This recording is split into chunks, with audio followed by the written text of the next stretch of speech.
and welcome to our Spotlight series, where we get to talk with leading innovators from in and around the world of insurance. This week, we are joined by Sebastien Gaudin from CareVoice. Sebastien, welcome. Hey, Matt. So let's kick off. It's a pleasure to have you here. First of all, I'd love to understand the business a little bit more. So can you tell us a little bit more about CareVoice, what you guys get up to? Yeah, so CareVoice, we are a leading Asian health insurtech. We've been working with insurers for the past 4+ years, helping them around building innovative customer engagement solution, tapping in our platform, CareVoice OS, that allows to aggregate third-party technology and services and really create bespoke health customer journeys, really changing the way insurance can combine health services to work with insurance product and transform the value that they bring to customers, obviously helping their customers to be healthier, access with more convenience to medical services, driving ultimately more relevance by being able to be more tailored to some population and drive satisfaction, retention of the customer. Ultimately impact. So, a random one. Why aren't they able to do this themselves? Why do they need you?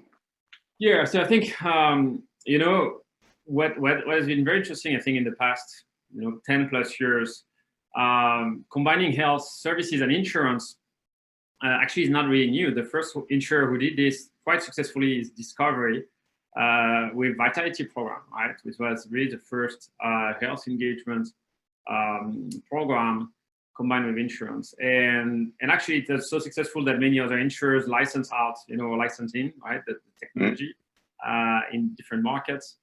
And what happened in the past 3-5 years is that the booming or the wealth of digital-based health services, right, from telemedicine, wearables, a number of now options for insurance companies to combine health services and insurance. But actually, if you look at this wave, which is going to be the new way of doing health insurance or insurance plus health services, only very few players are taking it.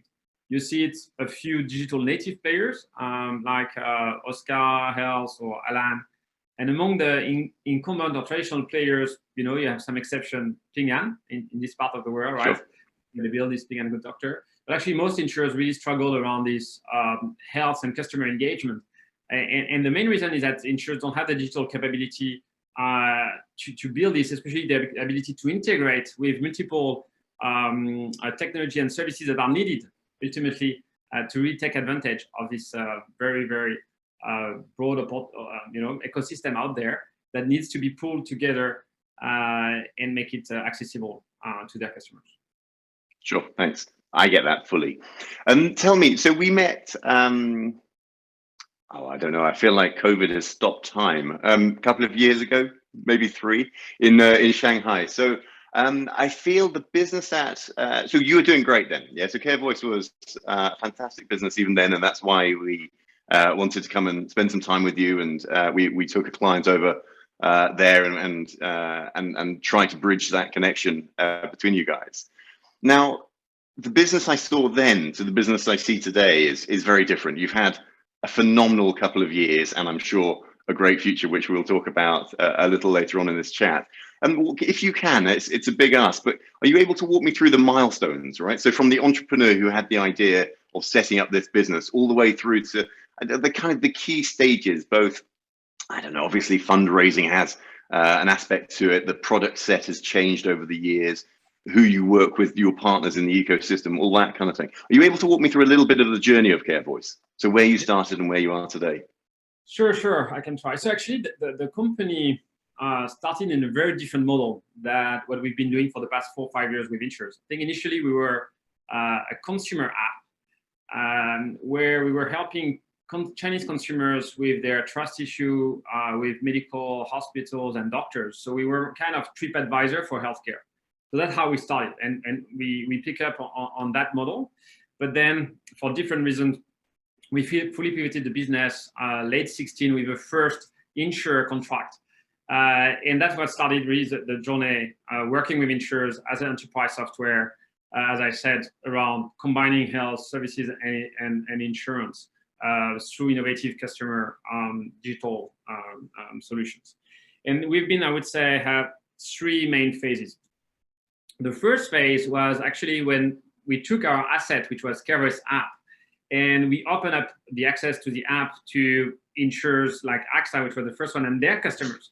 So that back then, AXA customers and the first other clients we got were able to use CareVoice app to easily figure out which hospital, which doctors to go, based also on their insurance product, based on where they are covered, where they have access to direct billing. And this was a kind of first offering that we put together. And at that point of time, I think we managed to get maybe 4 or 5 insurer clients. And this is when we did our pre-Series A.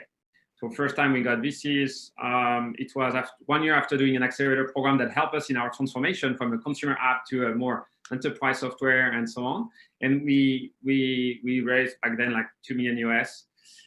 And then we entered into the next phase. And in that next phase, we were, okay, we wanted to keep expanding, obviously, the product offering and go beyond that, hospital doctor directory or medical navigation, starting to have other functions that make sense, like e-claims, integrating the system of the insurer on that front, starting to bring up ahead triage with symptom checker, but also starting to go towards in health engagement, so before, when you do seek care. So starting to open up to get some third-party technology to complete this, because it was not a loop easily to build. And also to speed up the adoption by insurers, we had the concept of starting to be able to create more population-specific insurance and customer engagement solution, because our app was built in a way that we can create a different front end for insurance plan A for population of sport enthusiasts, or a plan B for population of let's say, white professional women. So that has been the second phase, where we grew quite a lot by partnering with insurers and design population-specific insurance and helping them to launch. So going after a new population, but we're also opening new way of commercialization, because this is our product where you can do different way of distribution. So in that second phase, we also ran through Ping An Accelerator program in Shenzhen. Work further with Ping An, especially we work around insurance product for startups and SMEs that became a Bloom team, which has been quite successful, and we replicated in some other markets. And that's also when, during that phase, this concept of starting to put some third-party technology and services inside CareVoice app led to the creation of the first OS, right? CareVoice OS. It was in late 19. And that's the point where gradually we raised Series A and raised quite substantial Series A. We even spin off Bloom as a company dedicated to commercialize some population-specific health insurance, but keeping CareVoice as a technology enabler for Bloom, but any insurers working with us. And then we gradually entered into the third phase, which is still the phase where we are in the early days, where we realize that really, if we want to be able to help insurance company to bring that innovative type of customer engagement, full journey and ecosystem of health service for their customers, we needed to give them another option than using CareVoice app, because insurers in many cases want to have their own app. They want to potentially even create different customer experience for different channels where they distribute their product. So that's where we had to become more an infrastructure and an ecosystem play through APIs to feed any front, right? And this has been the birth of the latest product that has been now started to be adopted by a number of insurers for the past few months that we brought it to the market, and now officially. Awesome. So Sebastien, you talked earlier about the raising a Series A, and that's giving you the ability to kick into this third stage of your business.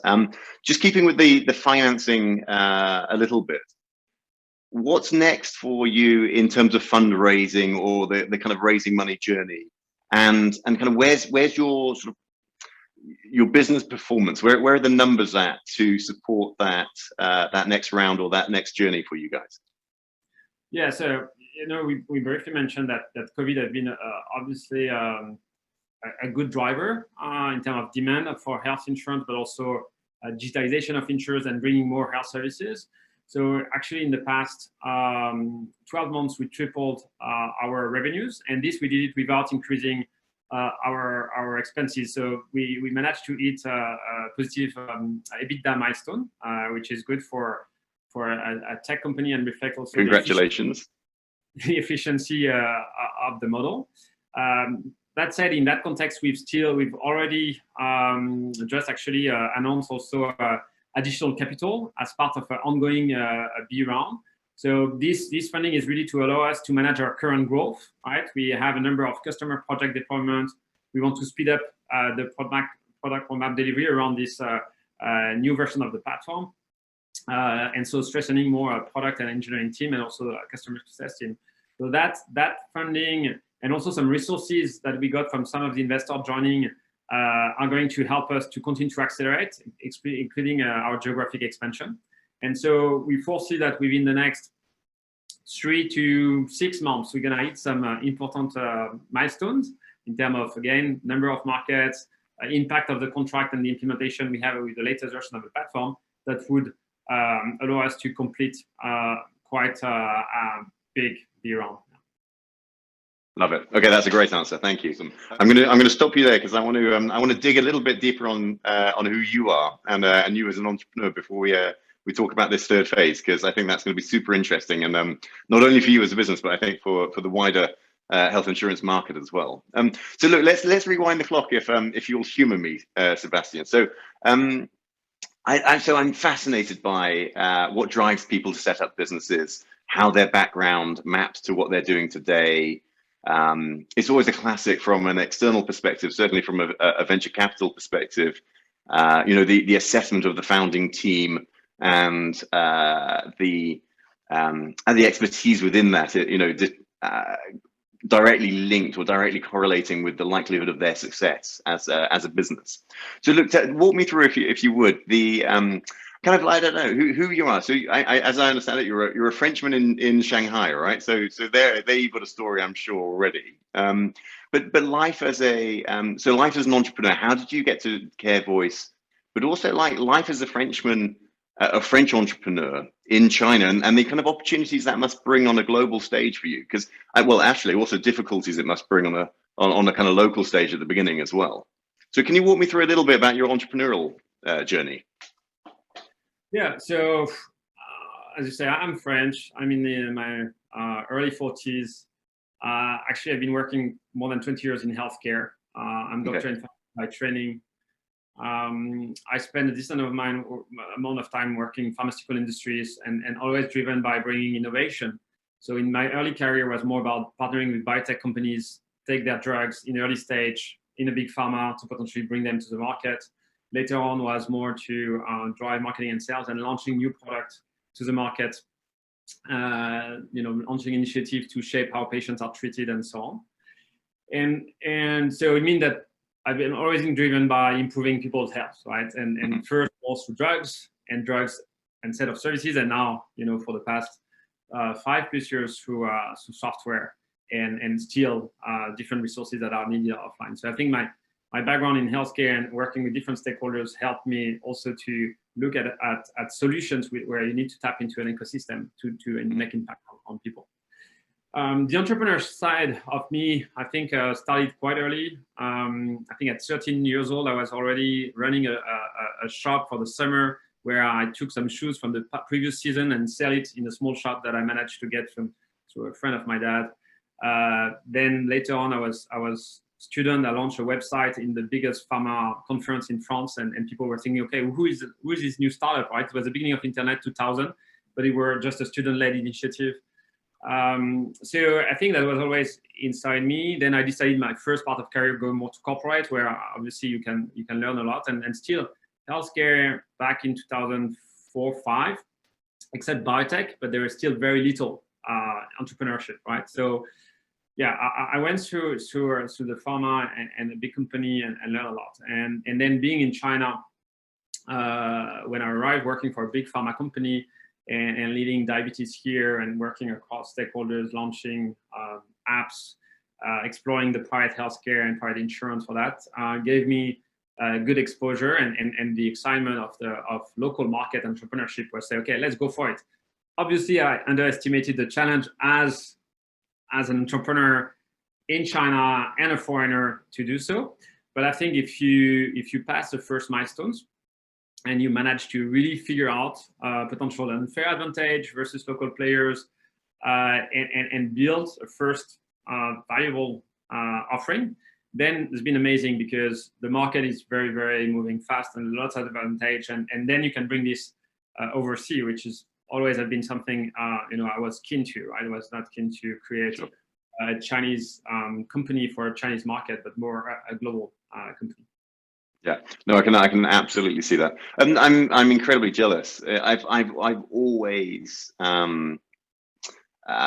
loved what's been going on in the Chinese market, and I guess that's why we headed out there a few years back to really immerse ourselves. And as an entrepreneur, I've never had the courage to set up even an office out there, and have always worked either kind of, I don't know, almost kind of like whilst we have clients in Asia, we've always been such a global business, but yet I've never taken that sort of step into putting a business down there, or putting an office out there. But I'd love to. I think it's fascinating. I remember when in fact on the trip that where we met you guys, we were taking one of the leading European insurance companies out there, and they were talking very proudly about their EBITDA and their customer numbers and all of this stuff. And we were meeting with startups that had been around for 2-3 years who had comparable, if not greater, numbers, because the market out there is just so enormous. And the scale and at the time the money, and I'm interested to see whether it's still there, but it's the ability to scale these businesses was just phenomenal. So look, I think you've done a great thing out there, and I'm really can't wait to see where this takes you on a global stage as well. So, and maybe we come back to the this kind of well, I guess I'm calling it open health. Maybe that's not the right term, but the API infrastructure kind of play that you guys are up to. So I'm fascinated by that. I've got a lot of sort of reasoning in my mind why that's going to be a very successful play. Tell me, what's the kind of motivation? What's the driver behind this third wave for you guys? So what is it that you see in the market? You've talked about clients wanting to make use of their own apps as opposed to use a third-party app.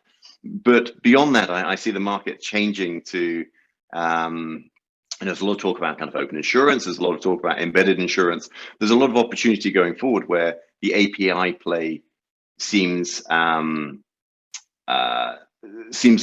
very obvious, as long as you're able to see what the future holds. So tell me, what are the kind of motivators for you guys, and where do you see that market going, and your role within that?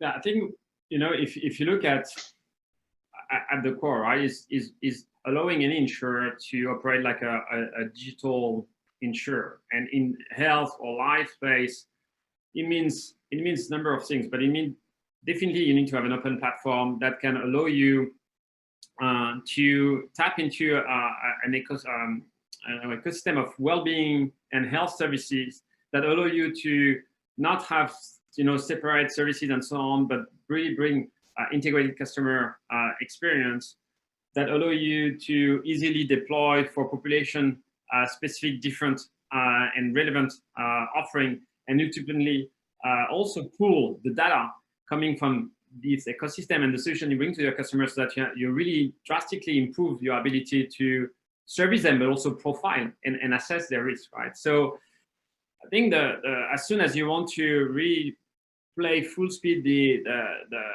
combination of health services and insurance,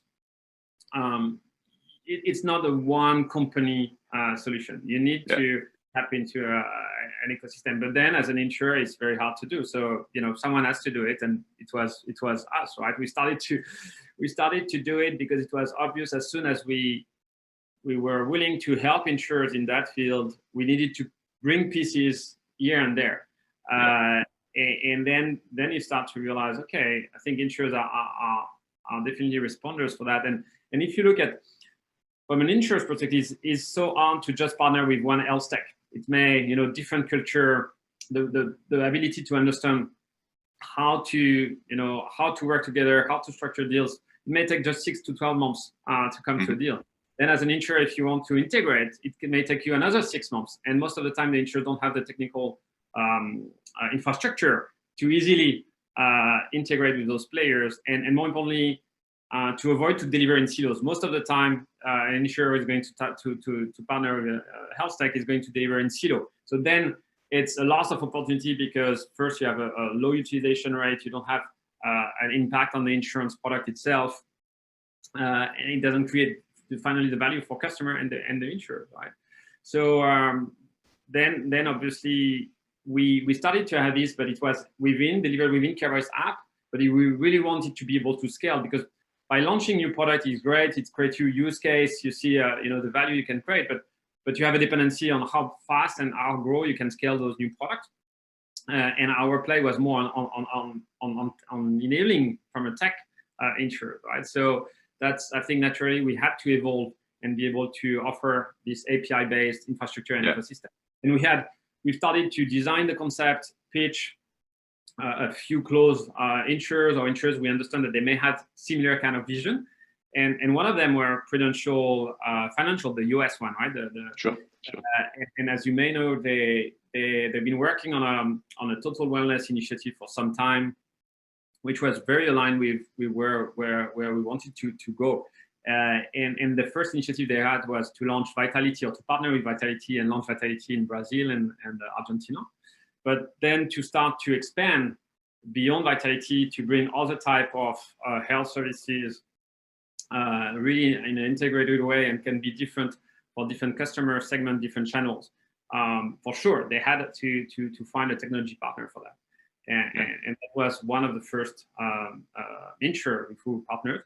And that allowed us also to go across markets because then because you are more enabling also any front-end solution. You can also enable other developer work on our open platform to create front-end solutions.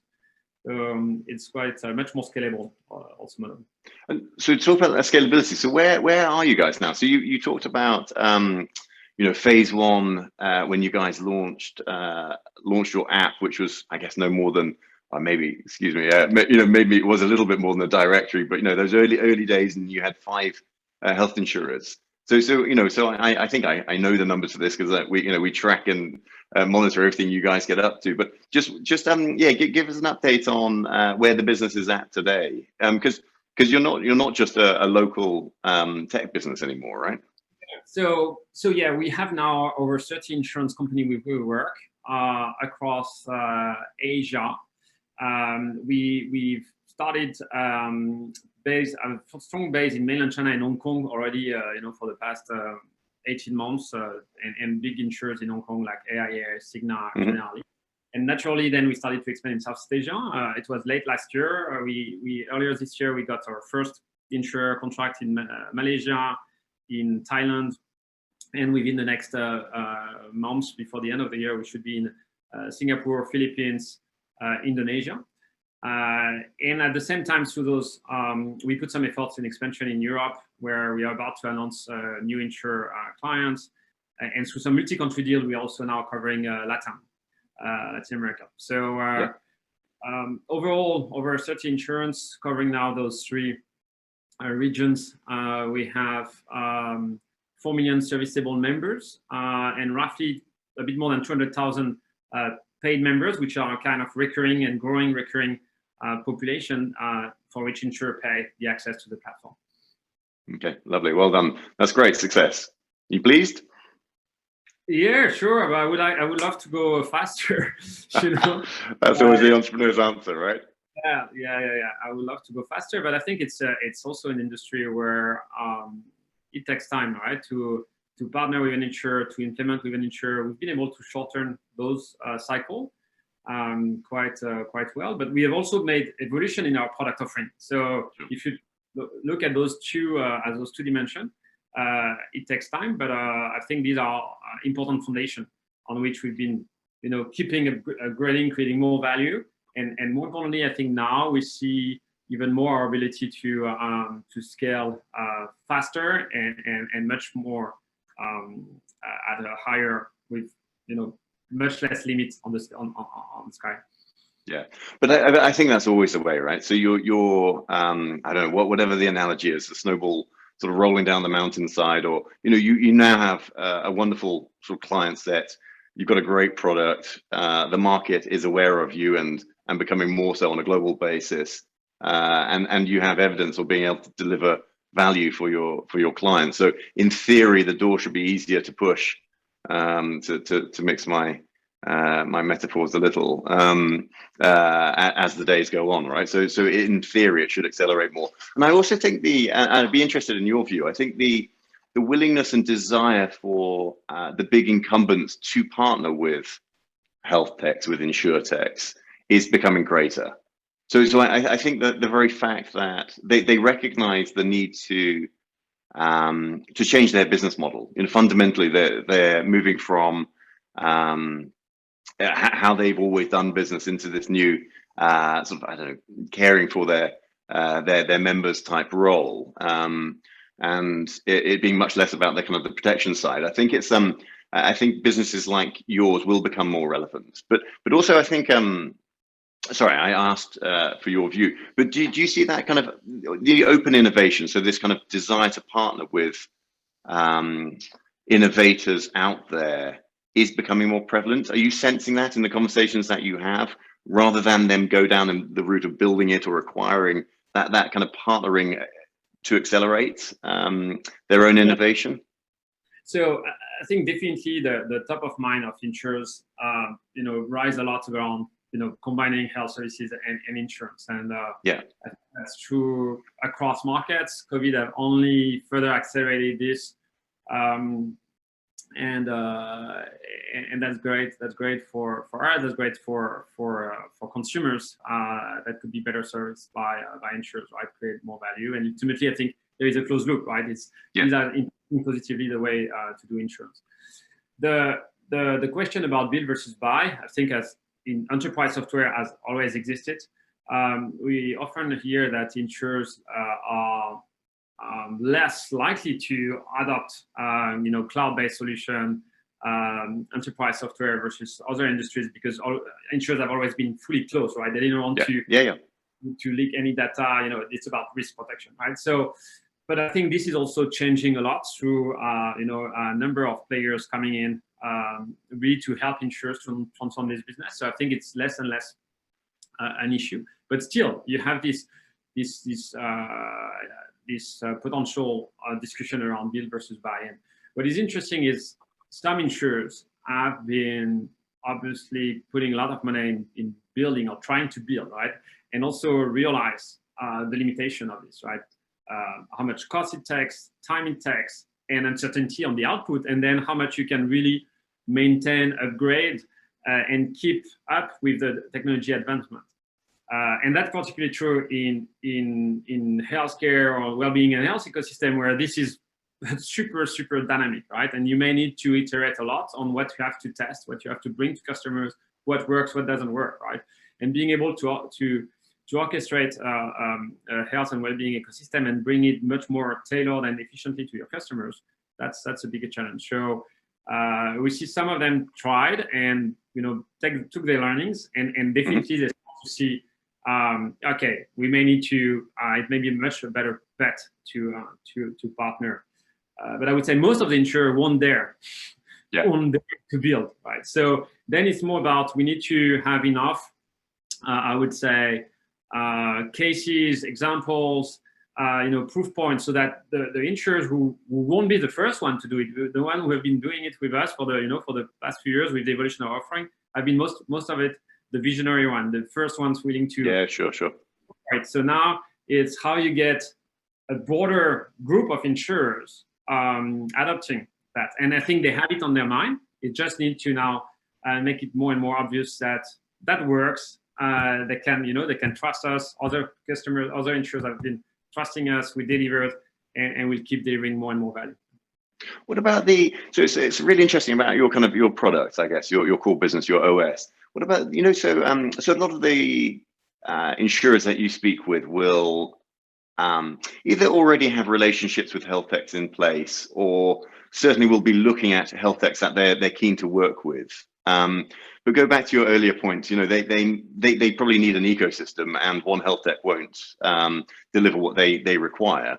And so rather than build it themselves, actually having you guys there who then can have that ecosystem play and then plug that through to the insurers is a great solution. If they have partners that they're working with or that they have in mind, how does that work with you guys? Are you able to then bring that into your world and then put that through your OS? Great question, Matt. And actually, we are bringing an open platform and so ecosystem, meaning that we have curated a number of third-party technologies and services that are relevant in a health insurance scenario, and that we can right away bring to any insurers working with us. But we also keep adding new, and some of them are the ones with who an insurer work. So, for instance, I gave the example of Prudential early on, working with Vitality. Right. Their intent here is to bring another set of services that could complete, what the experience is brought by Vitality. So then you can imagine that Vitality and the other will be part of the ecosystem, so that we can empower a customer front-end solution for Prudential Financial in the given market. But it could be in other markets. They may work with another kind of or physical or cardio tracker. Or they may not work with, but they will gonna tap into one physical cardio tracker that we have in our ecosystem that is relevant, where they can't work, for instance, with Vitality. So that gives you, all the flex. Sure. Depending on the insurer, what are their existing relationship? Are they already in a given market working with a telemedicine company? Because usually it's very localized service. Yeah. There are a few that are across market, but most are very localized. So then you can bring them this inside the ecosystem and make sure that then the customer experience is delivered by pulling that telemedicine services with the other part, right? Whatever ahead in terms of symptom checker and triage, or downline more towards the medical network where to guide ultimately the customer if they need to go offline. Love it. So on the basis, Sebastien, that we work with health insurers from New Zealand to Canada, and everyone in between. And of course, it won't just be our customers either reading or watching this, but a whole world of others, I'm sure, too. How do people get in touch with you? What's the way to reach out to, whether it's you at CareVoice or it's the wider team? What's the best way to contact the CareVoice? To contact us, myself on LinkedIn, I'm quite active and a responder. And then you can have information about the company on our website, carevoice.com, or our LinkedIn account. You'll get someone quickly. We'll find you. To directly. Me or my co-founder, Jan, who is more driving the oversee. Available. Excellent. Sebastien, look, thank you very much for chatting with me. Well, this morning my time, this afternoon yours. I feel like I need to go and walk my dog. We've got 15 minutes before you and I are on another call together with some others, I believe. So in those 15 minutes, I'm going to go and walk the dog, give him some breakfast. But thank you very much for today. A real pleasure to say hi. Hopefully we'll be able to meet up in person again one of these days and enjoy a beer together. But for now, thank you very much. Thanks, Matt. It was great to reconnect.